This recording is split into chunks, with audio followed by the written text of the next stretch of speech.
श्री स्वामी समर्थ. स्वामी महाराजांच्या कृपेने तुमच्या सर्व इच्छा मनोकामना पूर्ण हो.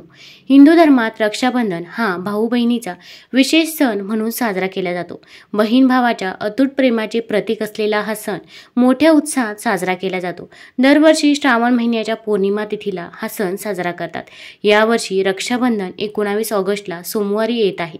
बहीण आपल्या भावाच्या मनगटावर राखी बांधते आणि त्याच्या दीर्घायुष्यासाठी आणि प्रगतीसाठी प्रार्थना करते.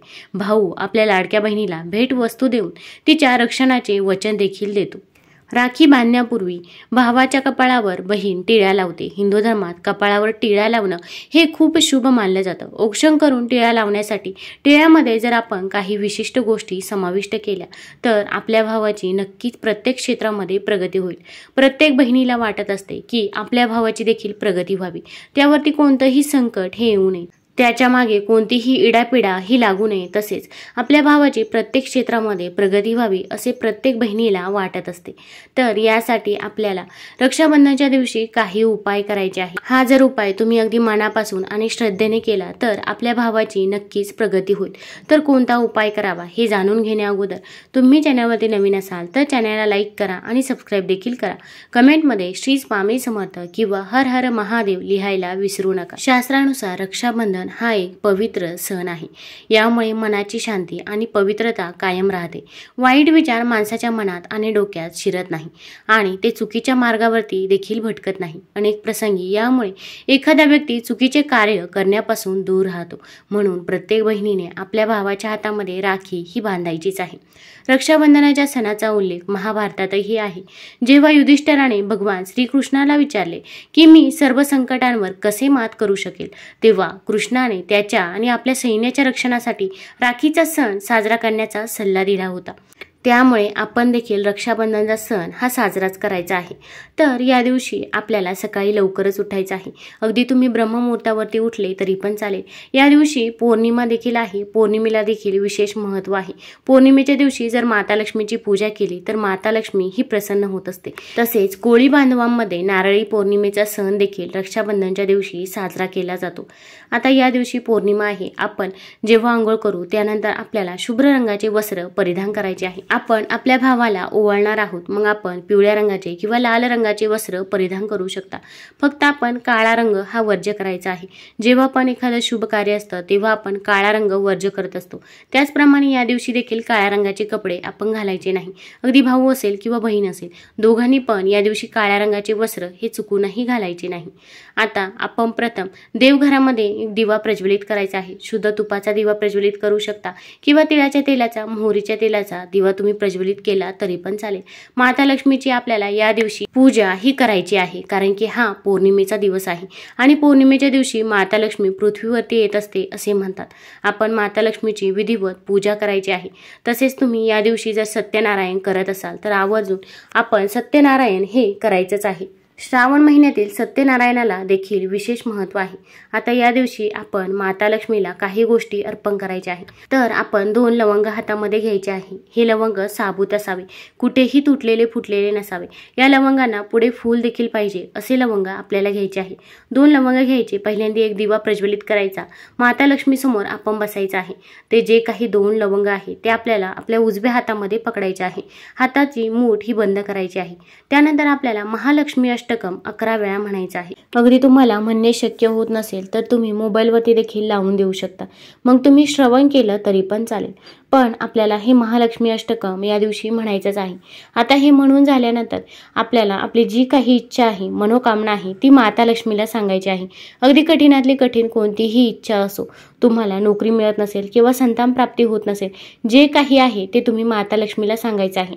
आता हे सर्व झाल्यानंतर ही जे काही 2 लवंग आहे ते आपल्याला माता लक्ष्मीच्या चरणाजवळ ठेवायचे आहे. आपण अगदी हे रक्षाबंधनच्या म्हणजेच पौर्णिमेच्या दिवशी दिवसभर देखील तिथेच राहून द्यायचं आहे. रात्री देखील माता लक्ष्मीजवळच हे तुम्ही 2 लवंग ठेवू शकता. दुसऱ्या दिवशी सकाळी उठल्यानंतर आपल्याला हे 2 लवंग उचलायचे आहे आणि हे 2 लवंग तुम्ही खाऊन घेतले तरी पण चालेल.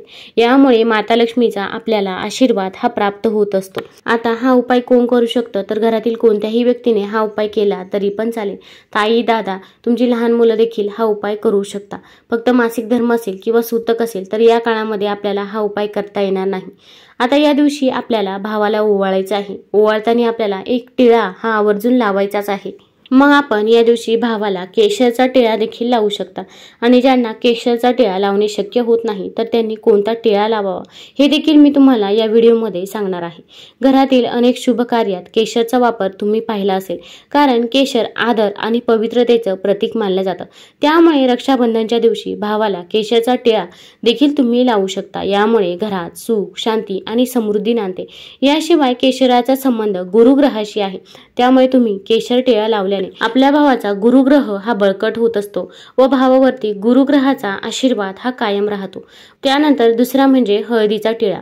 तुम्ही कोणत्याही पूजेच्या वेळी किंवा शुभ कार्याच्या वेळी घरात हळदीचा तिलक लावताना पाहिलं असेल, कारण हळद हे शुभ, समृद्धी आणि सौभाग्याचं प्रतीक मानलं जातं. अशा स्थितीत जेव्हा तुम्ही तुमच्या भावाच्या कपाळावर हळदीचा तिलक लावता तेव्हा त्याच्या आयुष्यात सुख समृद्धी येते. याशिवाय हळद देखील आरोग्यदायी मानली जाते, म्हणून तिचे तिलक अधिक आरोग्य चांगले ठेवते. तसेच हळद ही आपला गुरुग्रह देखील बळकट करत असते. भगवान विष्णूंना देखील हळद ही अतिप्रिय आहे. माता लक्ष्मीला देखील हळद ही आकर्षित करत असते. त्यामुळे हळदीचा टिळा देखील तुम्ही तुमच्या भावाला लावू शकता. तसेच हा हळदीचा टिळा आपण आपल्या स्वतःला देखील लावायचा आहे. मग हळदीमध्ये थोडंसं गंगाजल टाकायचं आहे आणि अशा ओल्या हळदीचा टिळा तुम्ही तुमच्या भावाला लावायचा आहे. तसेच तुम्ही स्वतः देखील लावायचा आहे. तसेच त्यानंतर येतो तो म्हणजे कुंकवाचा टिळा. आता कुंकवाचा टिळा आपण प्रत्येक जण लावतच असतो, पण आपण जेव्हा कुंकवाचा टिळा लावतो त्यामध्ये आपल्याला थोडेसे गंगाजल टाकायचे आहे आणि मग तुम्ही भावाला कुंकवाचा टिळा लावायचा आहे. असे जर तुम्ही केले तर तुमच्या भावाला प्रत्येक क्षेत्रामध्ये यश हे नक्कीच मिळेल. रक्षाबंधनच्या दिवशी औक्षण करताना बहुतांश घरामध्ये कुंकवाचा टिळा हा लावला जातो, कारण कुंकू हे विजयाचं प्रतीक मानले जाते. कुंकवाचा टिळा लावल्यानं भावाला आयुष्यात विजयी होण्याच्या शुभेच्छा मिळतात. भावाची प्रत्येक क्षेत्रात प्रगती होत राहते. त्याच्यासाठी प्रगतीचे मार्ग खुले होतात.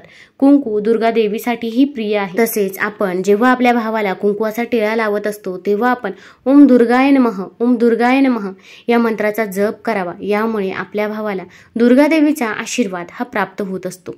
तसेच कुंकवाचा टिळा लावल्याने आकर्षण वाढतं, आळस देखील दूर होतो. तसेच तुमचे ग्रह मजबूत होण्यासाठी तुम्ही अगदी रोज देखील टिळा लावू शकता. मग सूर्यग्रह मजबूत होण्यासाठी लाल चंदनाचा टिळा अनामिके बोटेने लावावा. तसेच चंद्रग्रह मजबूत होण्यासाठी पांढरे चंदन करंगळीने लावा. मंगळ ग्रह मजबूत होण्यासाठी नारंगी शेंदुराचा टिळा अनामिके बोटेने लावा. तसेच बुध ग्रह मजबूत होण्यासाठी अष्टगंधाचा टिळा करंगळीने लावा. बृहस्पती ग्रह मजबूत होण्यासाठी केशरी टिळा तर्जनीने लावावा. अशा प्रकारे तुम्ही रोज देखील टिळा लावला तरी पण चालेल. तुम्हाला जर हा व्हिडिओ आवडला असेल तर चॅनलला लाईक करा, सबस्क्राईब करा. धन्यवाद.